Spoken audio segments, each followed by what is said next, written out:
We're about to go over, which bridge is this? I do not know. The Fancy Bridge.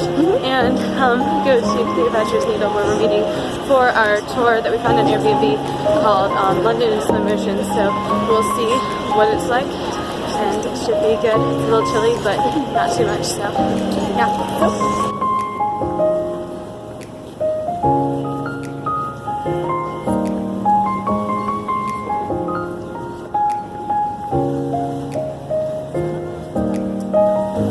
That's the needle over there, right?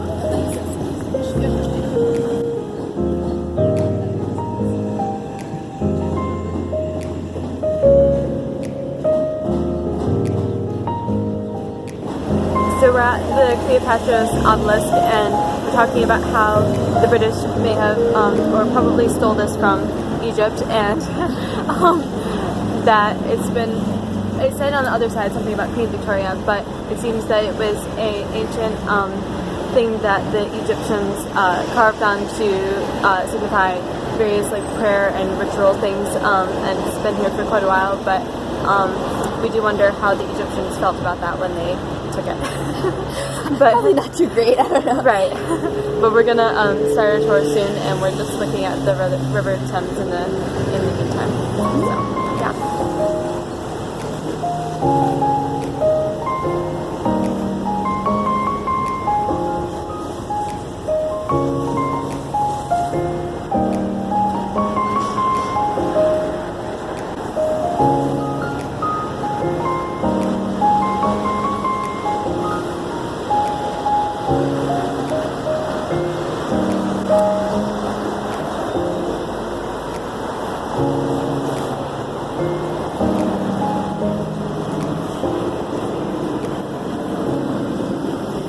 So we're here in Seven Dials. It is a circle in London where we're on the West End, which has been my favorite part of London so far. We just finished the London Slow Motion tour, and it was really wonderful. A lot of great discussions about slowing down and how that relates to sustainability in various ways, and also just to a lifestyle and to the city and its history, and how all of it is part of like a longer, slower cycle of the world at large. And so this circle is called a shared space.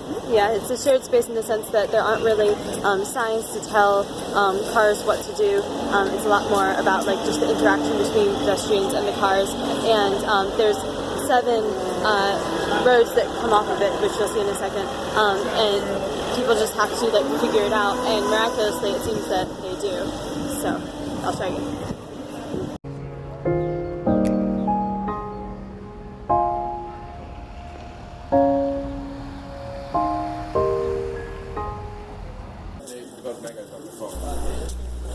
We walked around a long time trying to figure out where to eat lunch, but inspired by our tour, we made sure to slow down enough to appreciate a few quiet nooks and crannies that we passed along the way.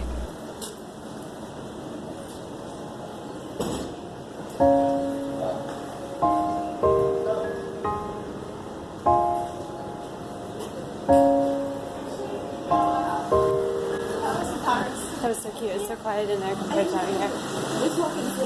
Yeah.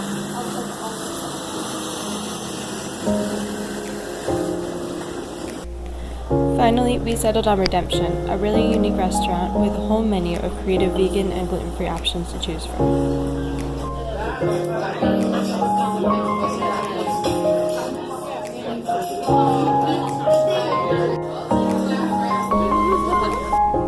Revived by that much-needed meal, we headed back to Trafalgar Square, which we had stopped at during our tour.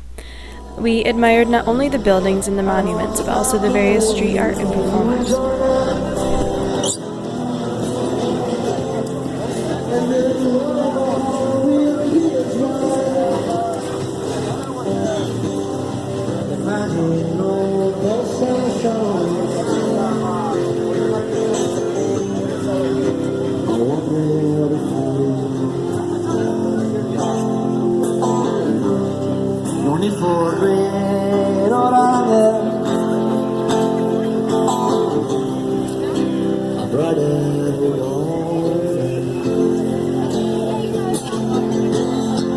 Imagine no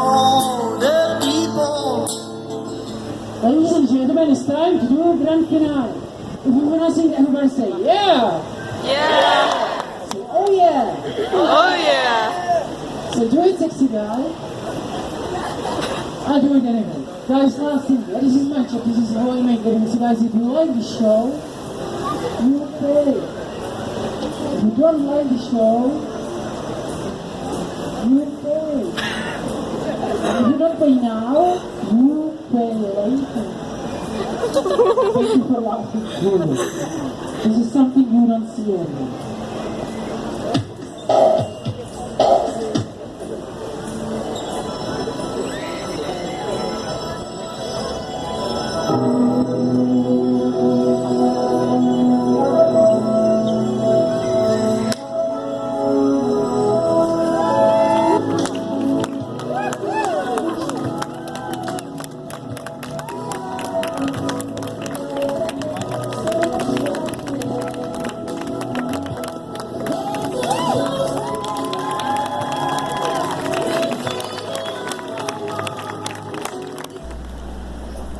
Then, on the way to Buckingham Palace, we stopped at St. James Park, where I gawked at the many birds, and I learned that apparently jet lag is a real thing because I thought this pigeon might be a duck.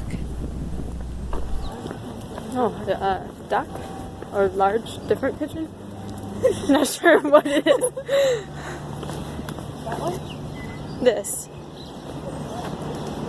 I guess it's a pigeon. There's a squirrel. There's a squirrel in the grass. Oh, that's the first squirrel I've seen here, I think. Huh. I think. Ooh.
They all fly. They're probably on the ground. Then they're gonna hit me in the face.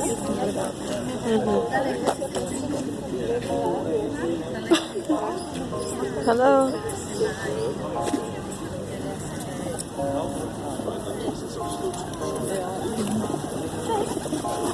Oh my goodness.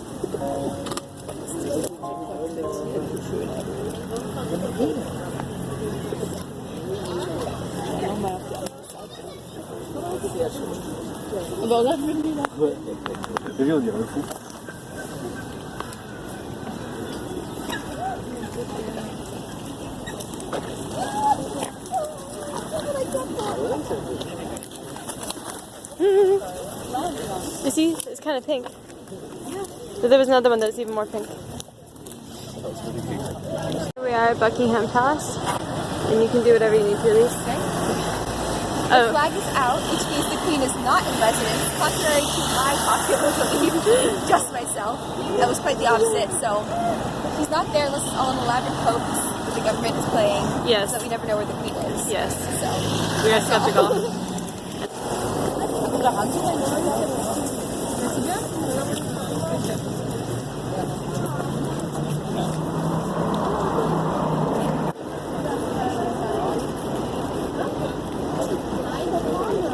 He's in his little box over there because it's raining. We don't know how they become these sorts of people. How they do these jobs. And if they like it, we really don't know. No. They're very private sort of people. They don't talk to us. I do wonder what would happen if they just walked out and started talking to us. Like, would they get fired? Probably. Apparently they like their jobs enough for that. So we are at Harrods, and we've walked through many rooms of designer bags, designer watches, designer jewelry, an entire floor of very expensive cookware, and now we have reached the children's floor, and it's very cute and the most fun we've had so far because the rest are also tiny and yes so expensive. yes they have like mini designer sections is what they're actually called. Oh yes, this place is ridiculous. That's the whole point. But it's very entertaining. After exploring Harrods, where I did buy a very soft hand towel that I've enjoyed immensely since then, we passed a sort of camp that we think was left over from the Extinction Rebellion event that had happened recently in London. Amidst these signs, there was actually a person living in a tent. Considering we had just come from Harrods, this was a timely reminder of the downfalls of hyper-consumerism. We then stepped into the Victoria and Albert Art Museum.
We ended the day at Wolf and Lamb, a beautiful vegan restaurant where we shared a sourdough pizza and this amazing creamy linguine that came with vegan white wine and Parmesan sauce.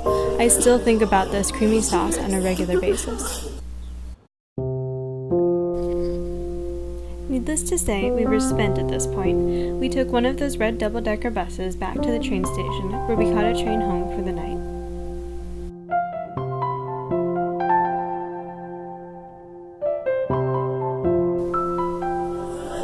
The next morning, we headed out to Wild Food Cafe, where we met with Elise's cousin, who had been staying in London for the past few months.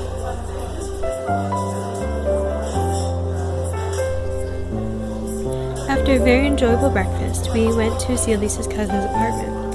Along the way, we saw what looked like a courthouse wedding. What's a wedding? Come on.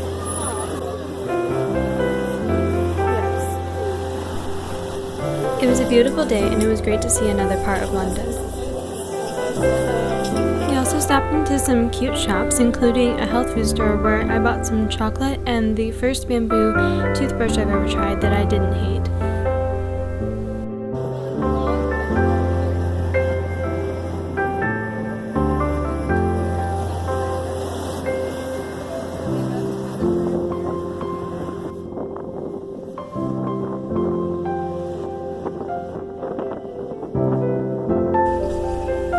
Once we got to the apartment, we got to go up on the roof, which had a stunning view.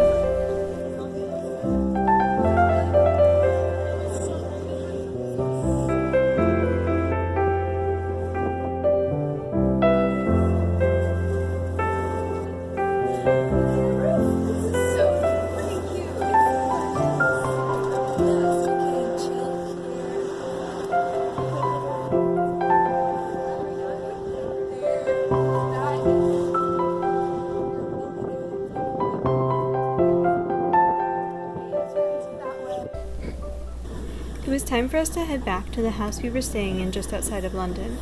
On the way, we had to make an important pit stop to a store Elise's grandma loves.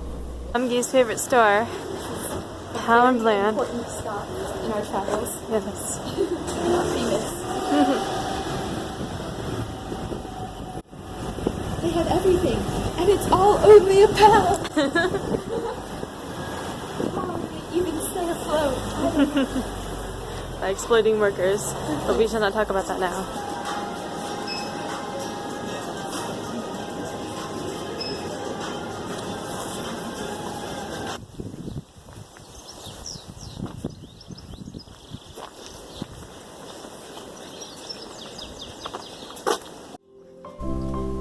We made sure to enjoy one of our last walks back to the house. I wanted to make sure to film this because I just loved the mock Tudor style of the houses there. It may sound very American when I say this, but everything in this neighborhood just felt so endearingly British, and I loved it. Yay! And scene. Our walk back was even complete with some rain.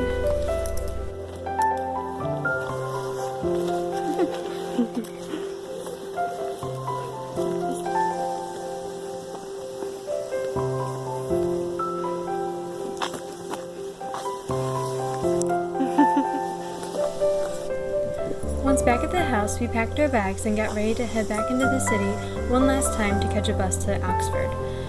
Staying in London was such a wonderful experience, and I can't wait to visit the city again. I was sad to leave, but I was also very excited for the rest of our trip. Stay tuned for my next travel vlog that will detail our time in Oxford, and then there will be more to come about the rest of this trip. Thank you for watching, and I'll see you next time.